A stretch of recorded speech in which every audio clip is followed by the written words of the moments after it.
Good afternoon and welcome to the March 7th meeting of the Rotary Club of Park Cities. Nolan is on vacation this week, so I'm standing in for him. If we could have all of our new members rise, we'd like to recognize you. Do we have any new members in attendance today?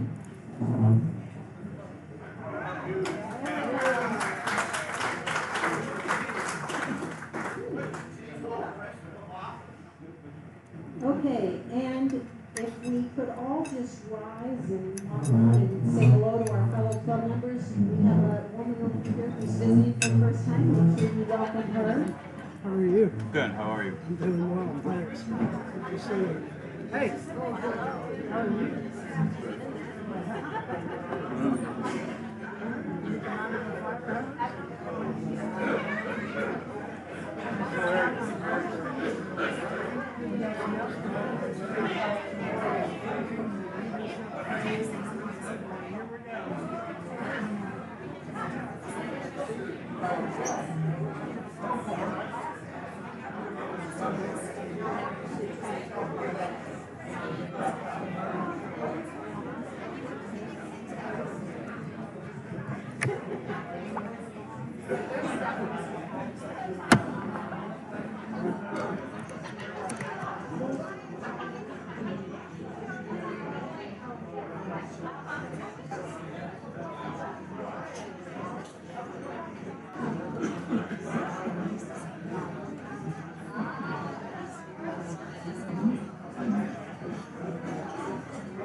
Okay, so if we could all return to our seats, please.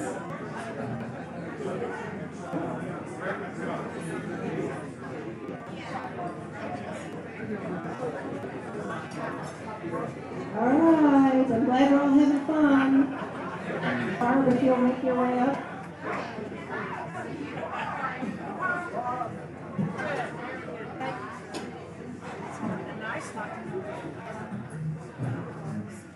All right, and if you please take your, or be prepared for Barb to give her invitation. Thank you for your attention.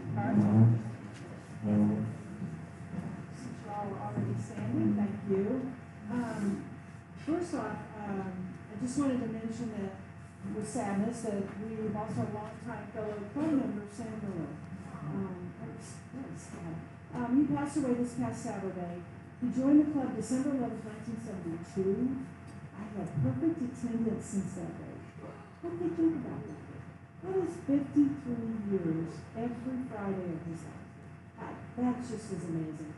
He was a really interesting man to talk to. He traveled extensively, but he always found the Rotary Club to attend. So, having this, his memorial service will be Wednesday, March 26th at Preston Hall Presbyterian at 1:30. The family requests, which is wonderful, any charitable donations be made to the Park Cities Rotary Foundation. Please keep Nancy and his entire family in your prayers. We know that we'll all miss Sam. Are there any other concerns that you'd like to be prayed over today? Oh, that's good.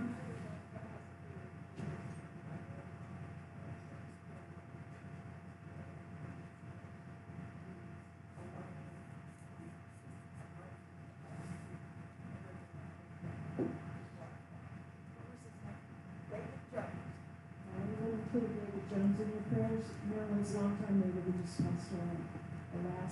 You're now the last remaining original owner. Anyone else? If not, if you would please bow your heads in prayer for me. Lord of the universe, you have given most of mankind a strong desire to do good, to be honest, to serve others, and to be faithfully fulfill their obligations to their neighbors. Help us as Rotarians to do good. Help us as Rotarians to be honest and ethical in all our dealings. Help us as Rotarians to serve others.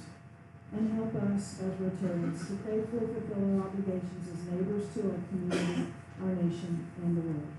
Amen. Please join me in reciting the Pledge of Allegiance. I pledge allegiance to the flag of the United States of America and to the republic for which it stands, one nation, under God, indivisible, with liberty and justice for all. Now the national anthem.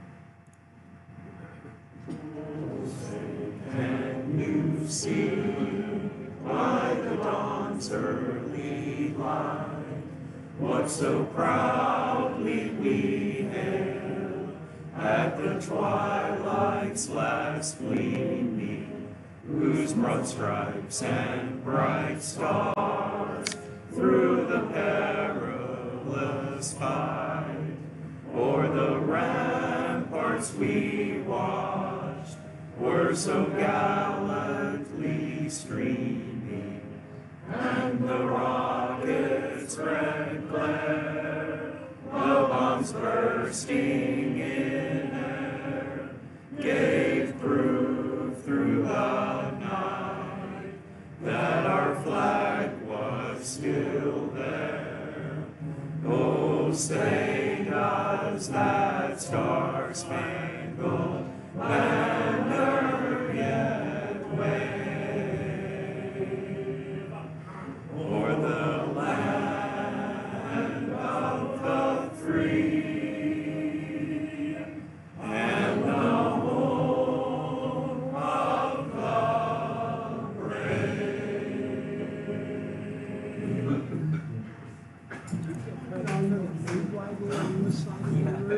That's all we're gonna get today. Yeah, something's wrong with them. All right, does anyone have any good news to share? It's Happy Bucks time.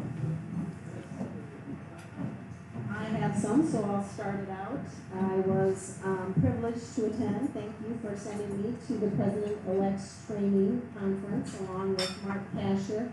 And I'm very excited to work with our team, our shadow board, as we look at your recommendations as the individual clubs or the individual teams that met from our strategic planning and get to see them review their recommendations for the upcoming year. Thank you for all your time on that.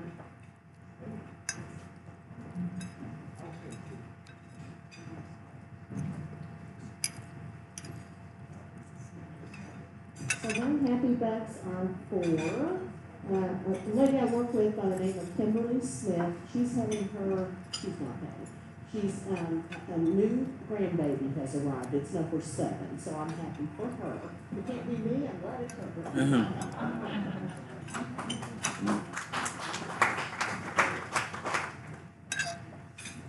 Okay, do we have any guests today? If you would please rise. Yeah.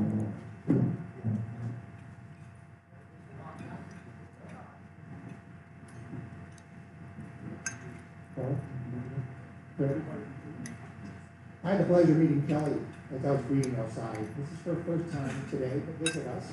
I heard how she found out about us and she was interested. Spoke with Lord. I'm very proud to introduce you to Kelly Wallen. Kelly was born and raised in Dallas. She's a former attorney specialized in divorce law. We talked a few minutes about how depressing that could be.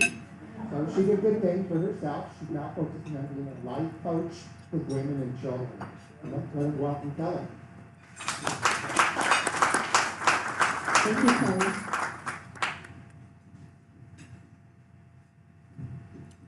Hey everybody, many years ago we had a wonderful member here named Charles Delphinus. A lot of you will remember Charles, he passed away. And this is my neighbor, Jeannie Delphinus, his wife. Please come over and say hi to her before you leave today. Thank you for joining us today.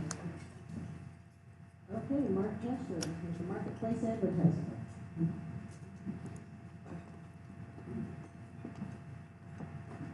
Okay, Sarah, thank you. This is where we highlight our sponsors on the back of the hub. And we are looking for sponsors, so if anybody wants to advertise and sponsor their business and sponsor the club, definitely reach out to Mark Neese. But today's marketplace advertiser is Kyle Marmillion. Kyle enjoys volunteering in the community, coaching youth lacrosse, traveling, playing golf, building out his career in financial services, and rooting on the Texas Longhorns Maryland Hurricane. Kyle is a business insurance advisor with McGriff. When it comes to protecting our clients' most valuable assets, we believe they should never settle for less than the best. Through expertise, resources, and relationships, we deliver solutions that exceed expectations. McGriff has 4 core principles: integrity, they do what they say every time; determination, relentlessly pursuing success on behalf of their clients; passion, specialists in their field, driven to serve their clients; and collaboration, build relationships with their teammates, clients, carriers, and trading partners, working together for the best solutions.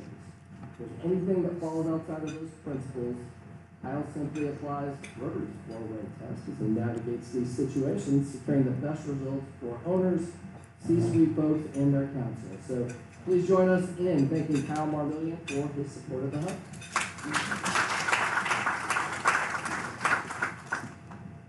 Thank you, Kyle. And those marketplace advertisers are so helpful. Those funds go into our general operating account and help with our budget. And as I work with Paul and Mark at our budget for next year, I'm telling you, I want to see every single one of these filled in. So if you're a business owner, please consider becoming a marketplace advertiser. All right, Monty, we have a new member's speech. Monty Montero, please come up.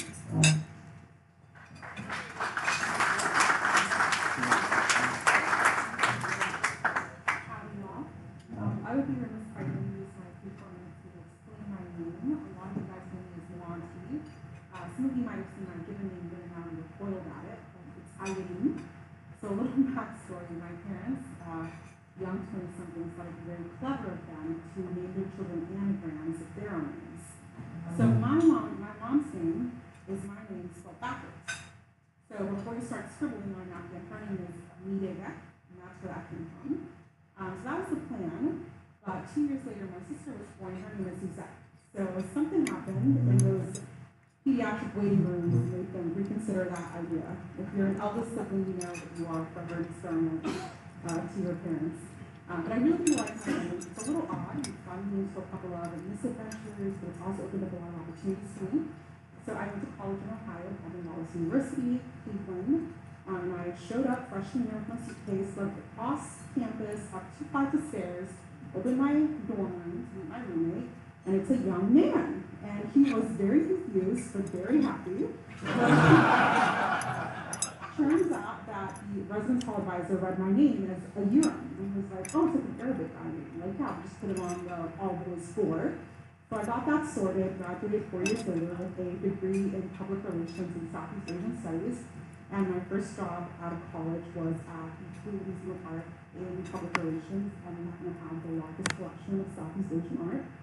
So it's a Cinderella moment for me, but not for them, because after I smashed the interview, got the job right away, I'm walking to my car with my soon-to-be boss, and she says to me, you know, when we saw your resume, we were so excited, because PR is a female-dominated field, and we were so excited to have a possible male staffer. We were hoping for a little eye candy, maybe some muscle. I was like, well, sorry to disappoint, but I appreciate you giving me the chance. And I kid you not, 3 weeks later, I walk into work, and at the intern desk is a muscly, cute, never buttoned his shirts up all the way guy. So they got their wish there.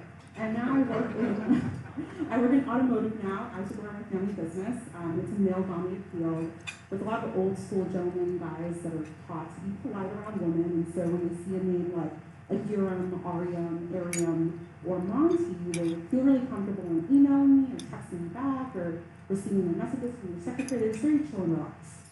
And so in the modern day and age, with everything being DocuSign or on the internet and business. I usually don't meet my clients or my new service providers until after the contracts are signed. And it makes things really, really easy for me. So whichever version of my name you want to butcher, whether it be a Urim, RM, area, Monty, feel free to do so. I'm a big fan of chatty Cathy, so come up to me and butcher my name and tell me a little bit about yourself.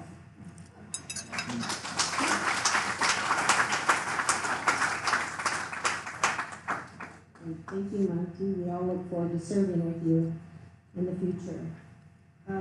Well, we have a new podcast our club does, and you can go to our YouTube channel and view it in its entirety, but Mark has a short clip for us. Okay. Ready? Yep. Hello everyone and welcome to Service in Action, a short podcast devoted to servant leadership and solving big problems, brought to you by the Rotary Club of the Park Cities located in Dallas, Texas. We are an engaged, motivated, and thriving local club devoted to serving our community in partnership with strong local nonprofits. Simply put, we serve the community. And these podcast conversations are designed to explain just a little bit about the work we do and the important role of our collaborative partnerships. The motto of Rotary International is service of ourself, and that's what drives us every day.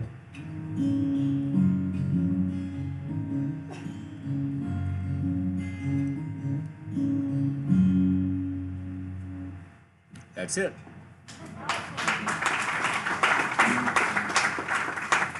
And please go and watch that in its entirety, and you can talk to Mark about how to help share that on social media, and just so more people get the opportunity to view it. So it's a good day for us. We've got some new guests. We've heard from a new member, and now if Clement George will come up, we get to, he has fulfilled all of his requirements. He can turn in his red badge and receive his permanent badge.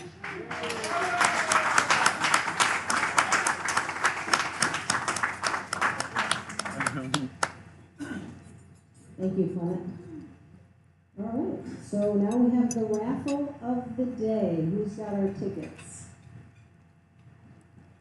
Okay, Monty, if you will present it to our speaker, he will do the drawing.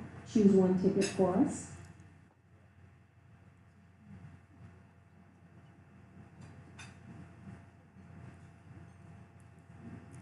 And the last three digits are 441. 441.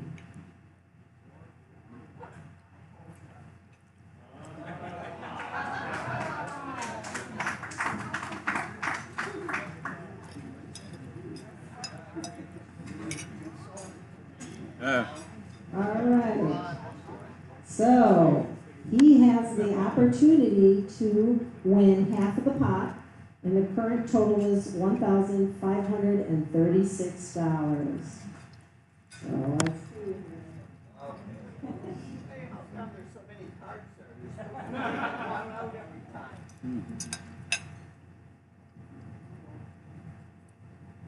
Oh, King of Hearts. Well, Close. it was, well, kind of close. But next week there is one less card in the deck for someone to have the opportunity to win. Thanks for playing today. As this deck gets smaller and smaller, we should have more people buying. All right, so I'd like to invite the speaker of the day, the chair of the day, Mr. Richard Stanford, so he can tell us a little bit about our current speaker and what he'll be chatting with us about. And I thought I knew a lot about Richie. I didn't know about all that real estate experience. If you look at your deal, Richie Butler was 20 years in private equity real estate investment manager. He's done many things since then. He's the pastor of St. Luke Community Church. The social witness and the community support that church stands for is very important. I was just asking how old Zan Holmes was, and I said he just turned 90. You know, Zan, amongst many people, Richie Butler, I don't want to say following the footsteps, because look at what Richie does right now. He's already in the footsteps. And so he was actually invited by Noah. They met through basically Cliff Temple Baptist in Oak Cliff. Now, one of the reasons I kind of salted this table with some Methodists, Lovers Lake, and there's a bunch more out there, but some particularly Highland Park people, because we had a wonderful experience within the last few years when St. Luke was redoing some of their property, and they worshiped and had their activities at Highland Park Method. And you can speak for St. Luke, but it was a wonderful experience for Highland Park Method. I mean, it was one of the kind of great things that very rarely get done, and so it's so funny. Anyway, I think we'll be talking, the title is the value proposition for diversity. I think Reverend Butler is going to be talking about Project Unity and all the things, and it's all good, read it all, and read what organizations are there. It shows them the field. Anyway, and I don't want to become controversial, but it takes some courage to even use the word diversity in the last few months. It's become some sort of flashpoint in our culture. So help cool us down with diversity, and I think you will also be pleased at the end at the Rotary Forward after we decide. So please welcome the Reverend Richie Butler.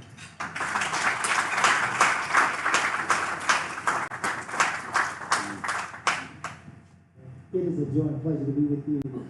First of all, I want to just share a quick story of our time in Highland Park. So at St. Luke, we're off the I-30 and Winslow exit. Historically, African-American congregation steeped in social justice work. And so Pastor Paul Rasmussen said, man, you need a space, come worship. And so we were at the Towson.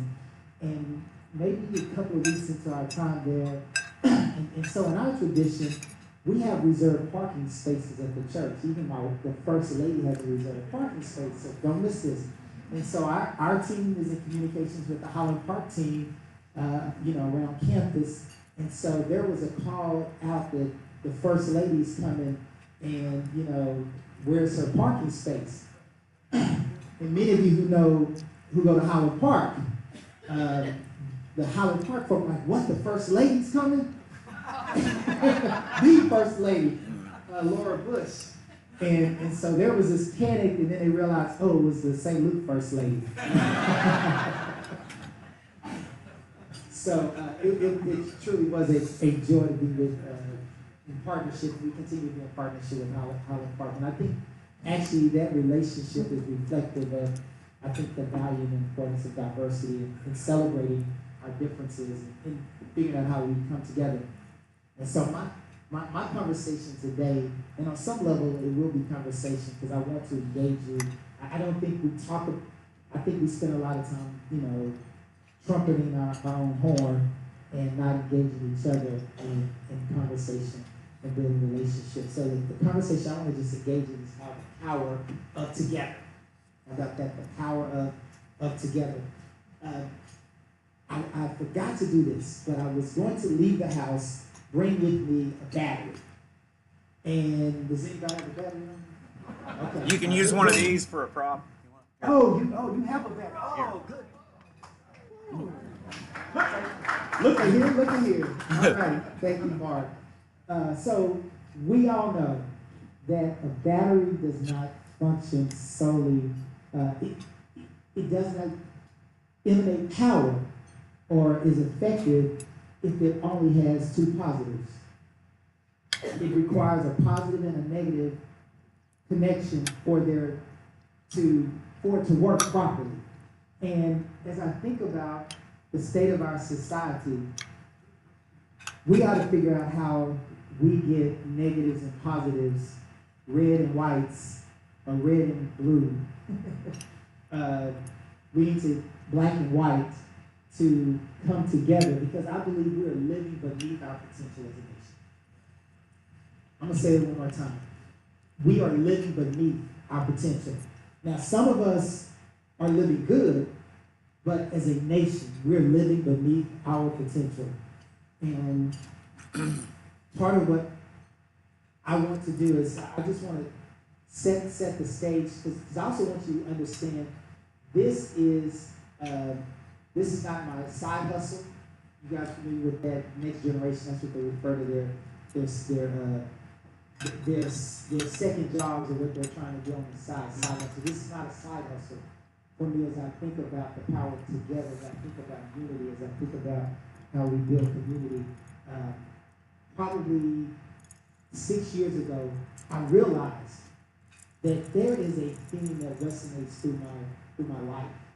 And my first real estate development deal was with Pastor Holmes. I moved back from Boston, and I went to graduate school up there, moved back, and he was leading a coalition of pastors and said, hey, Richie, can you help us, put together a housing development? I said, yes, I'm mid-20s. I'm like, I'm taking the bull by the horn, and I'm gonna make this happen. And so I led this initiative, and we were able to build roughly 300 single-family homes for sale, not market rate, entry level, first-time home buyer product in an area of 7 Dallas that hadn't had new development over 20 plus years. So it was a catalyst project, not just because of the area, but because there was over 70 pastors coming together. Keep this. Can you imagine 70 preachers coming together to agree on something and work together? And so we developed that, and it was called Unity Estates. That was my first real estate deal, Unity Estates, and since went on to get a bunch of other stuff. I started a church in 2002 called Union Cathedral. And the vision for that was, I used to pastor the Reunion Arena, and I'm like, what a great place to have a church. Not because of the size and scope, but what it symbolizes for our society. Because it's the one place where all of God's children, black, white, rich, poor, north, south, east, and west, come together. But it's in the name of our sports teams. And if we could figure out how to, galvanize in such a way. So Union Cathedral, we started Union Cathedral. And then we've been trying to buy a building in and around downtown Dallas and could not find location. And the Lord saw fit. So Union Cathedral was a non-denominational church. And I at the time was not Methodist. So I grew up Baptist. So I have this journey of diversity. We woven into it. Went to a Methodist university, actually met the Pope, so I really have diversity and ecumenicalism rolling in me. And so, joined the board of trustees at SMU, and Bishop Mike McKee at the time was the bishop for the North Texas Conference. He had just joined with me as well. We became friends and started talking about the challenges of United Methodism and in some of the historically African-American churches. And so we actually brought a 12-year-old non-denominational church. We needed a building. St. Paul was on life support. Brought a 141-year-old Methodist church, and Bishop McKee said to me, he said, St. Paul is more Methodist than me. Some of y'all will get that in a second. In other words, they were very steeped the fact that this non-denominational church and this church that is steeped in Methodism, 141 years, oldest African-American Methodist congregation in North Texas, we merged those two. If you can imagine it. And the experiment actually worked. And so a month into that, we were hosting a town hall meeting. I'm going somewhere about this. A town hall meeting at St. Paul. I was about a month into this, and one of the things, and we were hosting something in response to what was going on in Ferguson, Missouri, with Michael Brown shooting and the unrest. And so I had the chief of police, the sheriff, the DA, all at the church, full house, diverse group of people. And every negative emotion, all the wrong energy when operating in the space was present. And it was out of that moment that the idea and the vision for Project Unity was birthed. And we started Project Unity, and then in 2015 we launched our first Together We program, which was Together We Ball. We brought police and community and leaders together to use basketball as a game to forge relationships. And then in 2017, as a response to the 5 police officers being killed while serving peaceful protesters, the idea was to put together this notion, the Year of Unity. Because one of the things I noted out of that experience, people started to come together, wanted to work together. We were not just wanting to sing Kumbaya, like how can we do something different? So how you take this moment and make it into a movement? And so the Year of Unity was birthed. And then we started to birth more Together We programs, like Together We Dine, etc. And it was probably, like I said, 6 years ago, I realized there is a theme to my journey, and this concept of unity, and this notion, what I call the power of together. Because sometimes we think that we are more powerful separate and apart, but that is not the reality. And so my work, my commitment is to help forge a way forward for us to recognize what unites us is greater than what divides us, and to give us some hope around that. Because I don't know about you, but it sometimes feels like it's pretty bleak when we think about all the things that are going on, which leads me to a question I want to ask this group, and this is not rhetorical, this really is a question I want you to engage with. How do you feel about what's going on today? And you just want to be silent, or just you know, if you want to be confused, bewildered. Okay.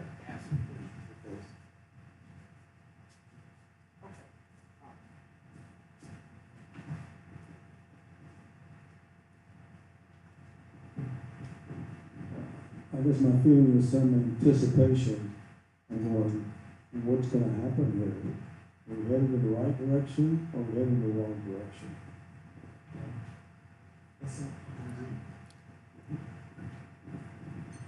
Yeah, I ran for public office, and so I'm seeing this from a political perspective. There's a complete lack of intellectualism in politics, and talk on it is objectively. I don't know how it's going to pan out. Thank you. Anybody else? I have empathy for the employees who worry that they may lose their job. My son started working for the Department of Defense in September, and as a probationary employee, he goes to work every day, you know. So from that perspective, personally and just generally, I have great empathy.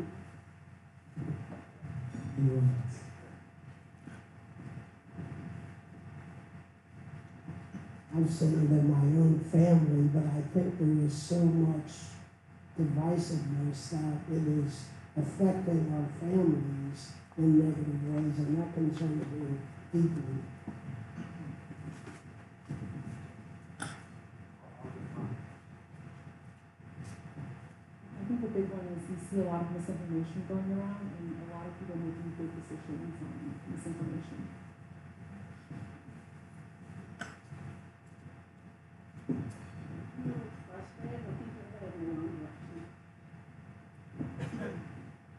All right, we'll take one more. I think partially, things are good, but executions are not the best. Okay. All right, thank you. Oh, okay. We'll get two more.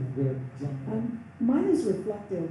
I try to look back at history and say, you know, it was tough in the 60s and the Civil War, and maybe we'll be okay.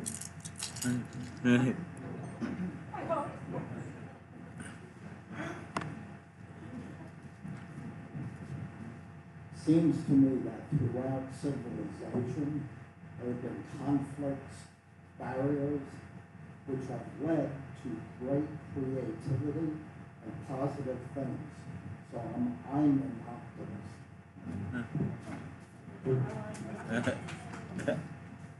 You just stole my thunder.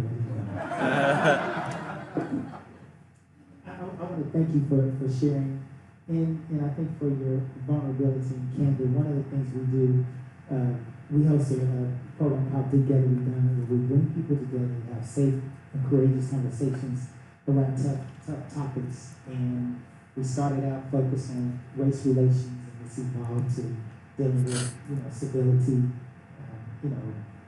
We're working with corporations, so literally we're, like at Texas Instruments, we just hosted Together We Done, and it was an interfaith dine because they have employees from all over the world and various faith traditions represented. And how do you, work in a space collectively and celebrate and recognize those differences?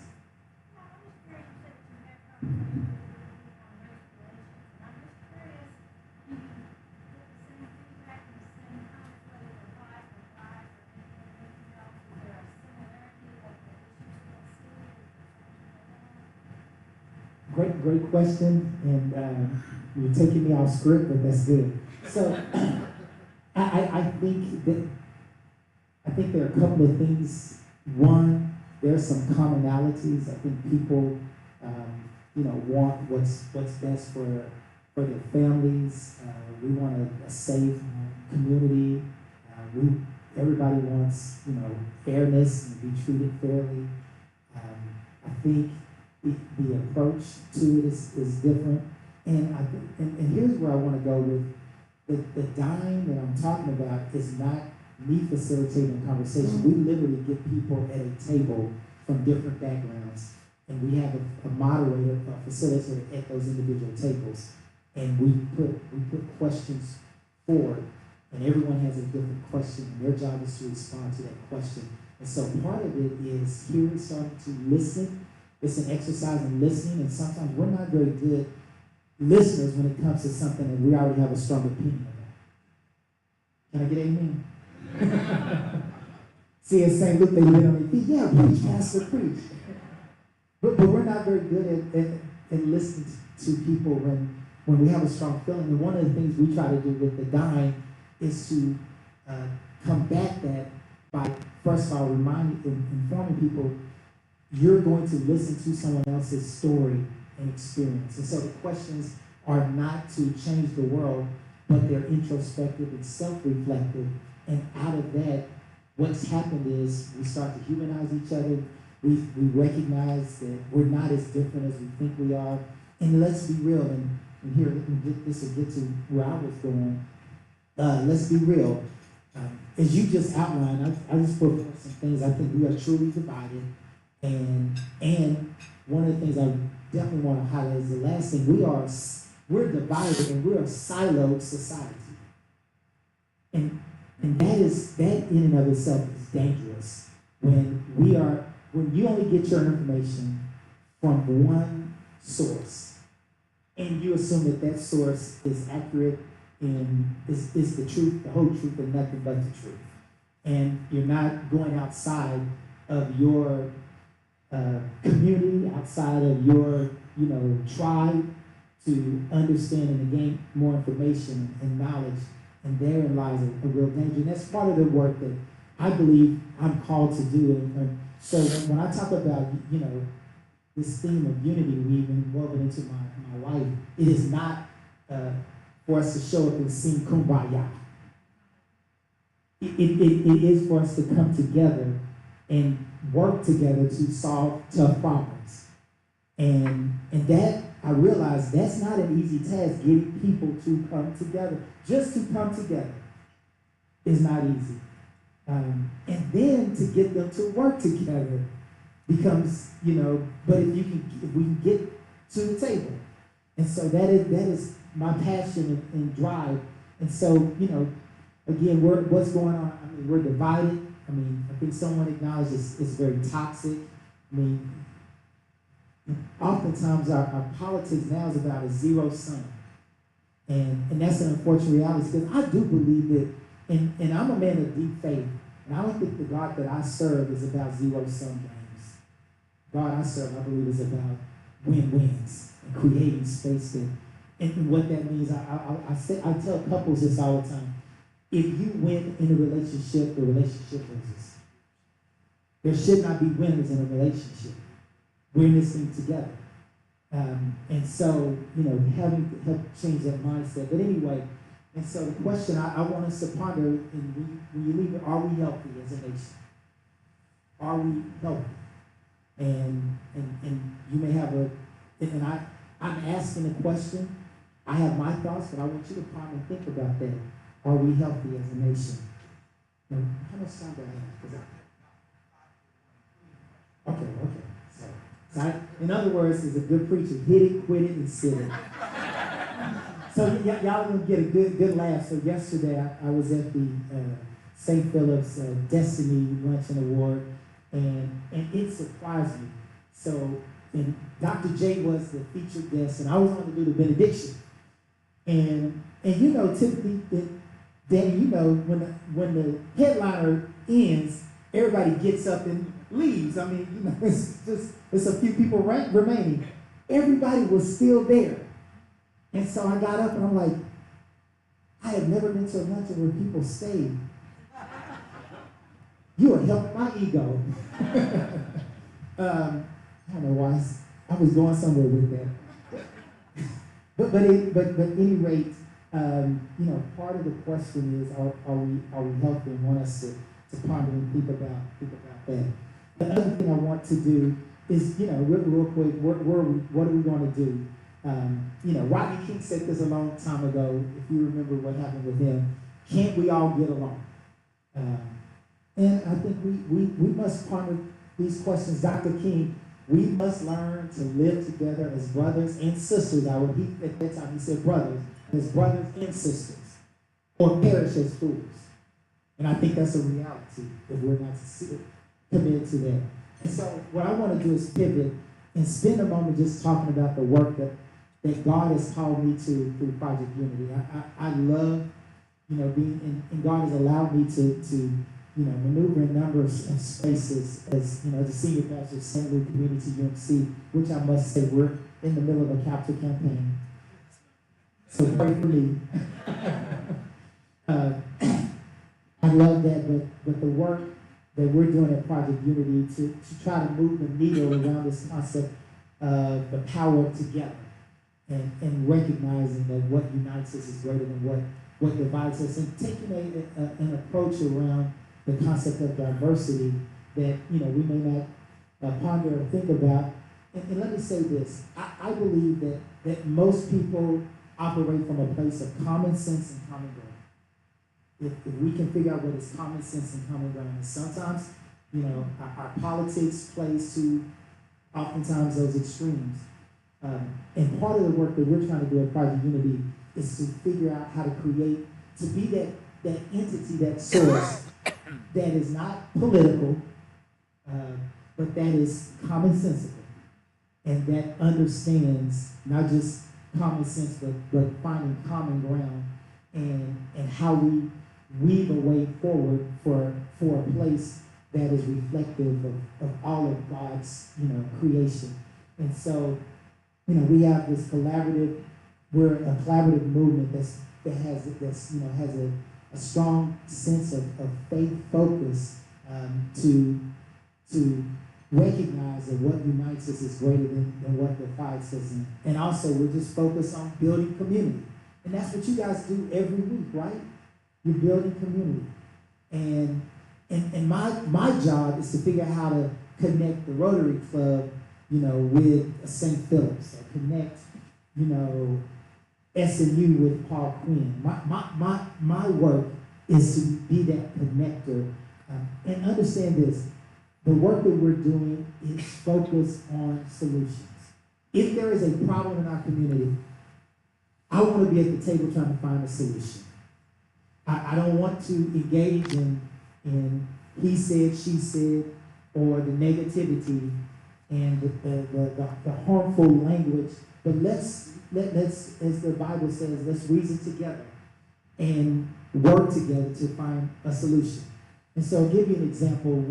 When the pandemic hit us in 2020, I recognized that there was a lack of testing options south of the Trinity, which is not unusual, but south of the Trinity, I mean limited. And we literally took a map, and there were just, you know, you could see north, downtown north, all options. There was just one at the time, and it was a major testing site, but there were no localized sites. And so we moved into action. And I remember I told you, you know, together we dine and together we ball. And so we launched Together We Test. And again, the whole mindset is recognizing together we can solve problems together. So we partnered with a health network, Catalyst Health, and we partnered with churches. They were not worshiping at the time, so the buildings were vacant, and we literally set up testing sites for every day of the week for people to go get tested. And we tested tens of thousands of people. And don't miss this, no dig at the city, but we were able to get testing going before the city of Dallas. But they actually came out to sort of monitor or observe what we were doing as they were trying to get things activated. And the reason I bring that example up is the work that we're doing is focused on moving the needle and finding solutions. So if the issues around race, I want to find a solution, and I'll offer this up. One of the things I caution many of my black brothers and sisters sometimes when we engage, people in particular, our white brothers and sisters, and, we're sometimes quick to say, you're racist. And my being is, I'm not trying to call you out. Because if I call you out on something, what does that do? That probably puts you in a defensive mode. And when we're defensive, we get our dukes up, we feel like we're back against the wall, and then we start fighting back. So I'm not trying to call people out. I'm trying to invite people in to a conversation and relationship. Because if we can engage in a conversation and begin a relationship, then I believe we can start to tear down and peel back some of the layers that have kept us divided and separated for so long. And so that is the true work of Project Unity. And as I mentioned, our Together We programs is what we focus on. Right now we do. So for example, I would love for the Rotary Club to come to the Myerson Symphony Center on June 18th. They're like, what's June 18th? So here's a question for you. What brings people together? Food brings us, what else brings us together? Music brings us together. Anything else? Somebody said wine. That's a good Methodist, because I grew up Baptist and they would not have said that. Beer. Sports brings us, unfortunately, I don't know about religion. I don't know, but sports does naturally bring us together. Think about it. I mean, the Dallas Cowboys, right? Okay, pony up, SMU. But sports, think about this, when the Gulf region was ravaged by Hurricane Katrina, you remember what signaled New Orleans' return was not when the schools opened. It wasn't when the municipality, reopened its doors. It wasn't when the church started worship again or services. It was when the New Orleans Saints returned to the Superdome. It signified that we were back. The power of sports is real. And I didn't fully comprehend it nor value it when I went to SMU, played football, didn't quite comprehend its importance, but it is truly a powerful vehicle. And so where I'm going with that is the work that we do at Project Unity is truly focused on leveraging. So if I'm going to take on a tough subject matter, how in the world am I going to get you to engage me in that subject matter?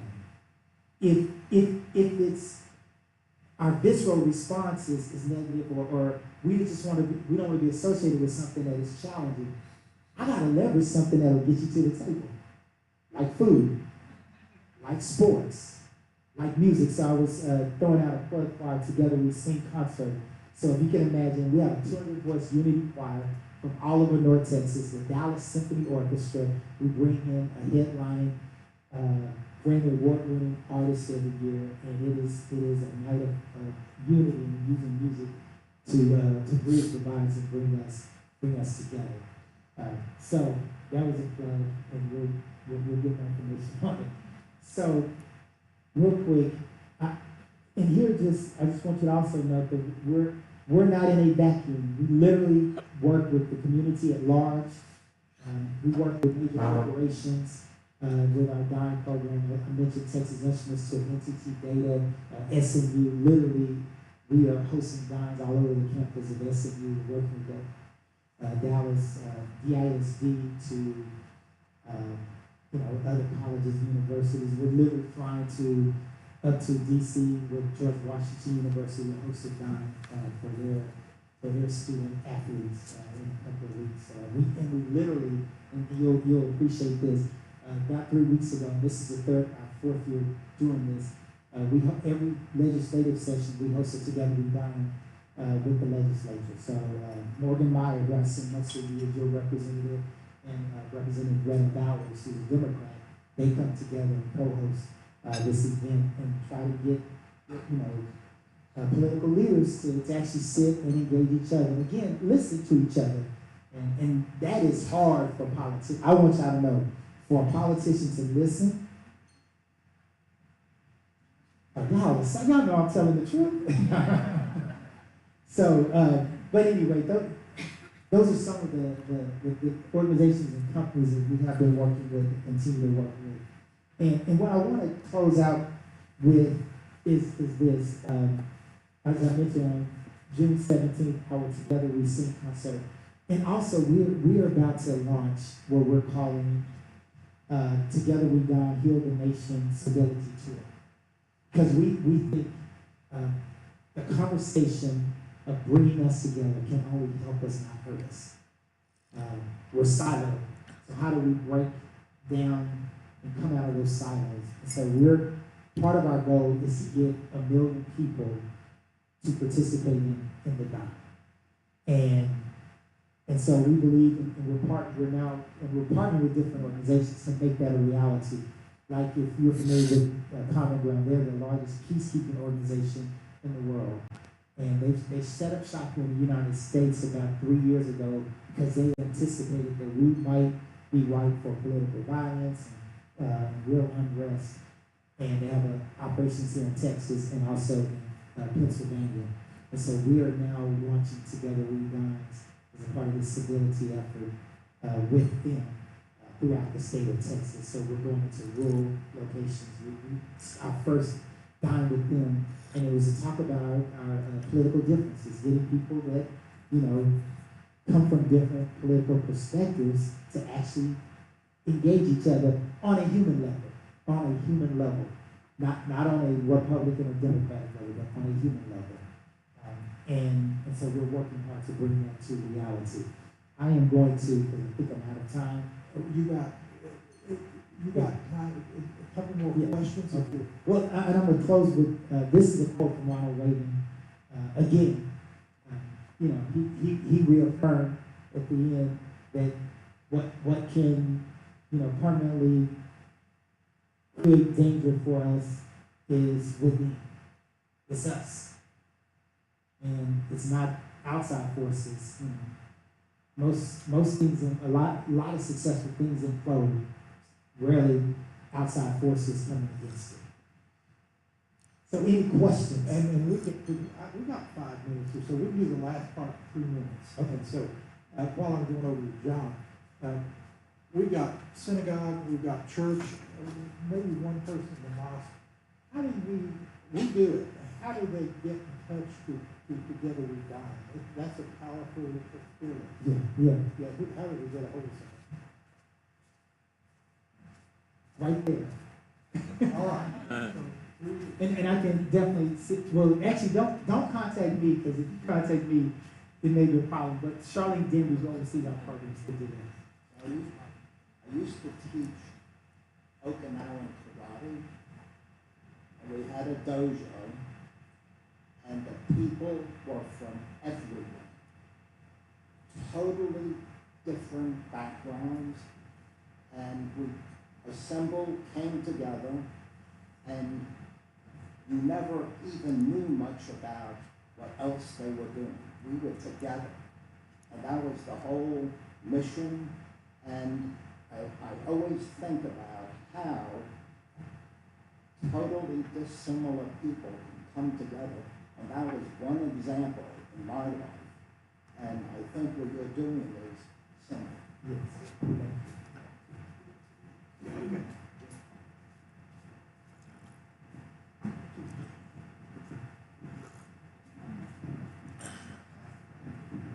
The project Together We Dine at Hallenbart Methodist was just awesome.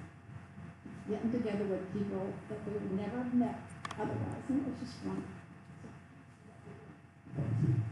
Thank you for that testimony.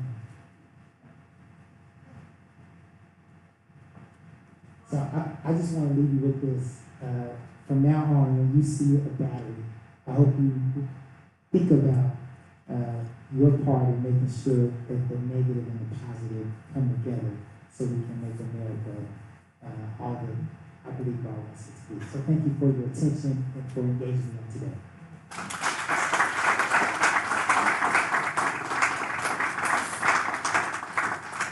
Thank you for your time and speaking with us today. And at our club, to show our appreciation for your time, we will be placing a book at the elementary school of Jack Lowe Sr. in your honor. Thank you. All right, so next week, Mr. Greg Pape is going to be talking about the Rotary Foundation. Hope to see everyone there, and if Clement George will join us and recite the four-way test.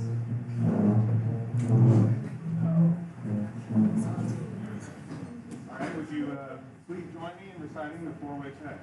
Four-way test of the things we think, say, or do. First, is it the truth? Second, is it fair to all concerned? Third, will it build goodwill and better friendships? Fourth, will it be beneficial to all concerned?